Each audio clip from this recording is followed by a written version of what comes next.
अस्सलाम वालेकुम प्यारे बच्चों, आज हर फे की कहानी सुनने की बारी है।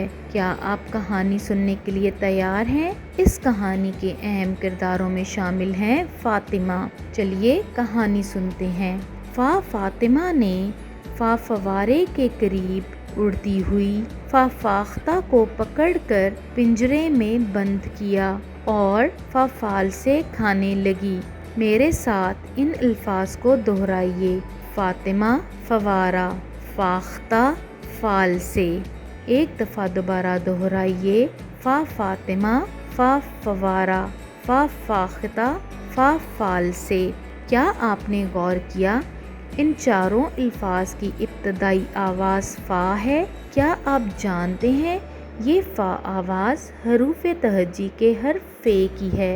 ये देखिए, ये हर्फ फ़े है, इसके ऊपर एक नुक्ता होता है और ये है हर्फ फ़े की छोटी शक्ल।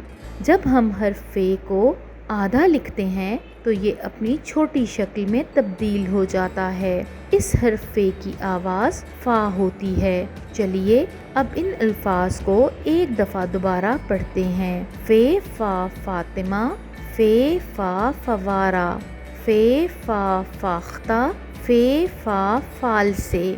शाबाश प्यारे बच्चों, आपने बहुत अच्छे से हर्फ फ़े से बनने वाले अल्फाज को पढ़ लिया है। इसकी इब्तदाई आवाज़ से बनने वाले मज़ीद अल्फाज को ढूंढिए और तलाश कीजिए और अपने दोस्तों से उनके मुताल्लिक गुफ्तगू करें। हम अगले सबक में अगली वीडियो में दोबारा मिलेंगे। तब तक के लिए अल्लाह हाफ़िज़।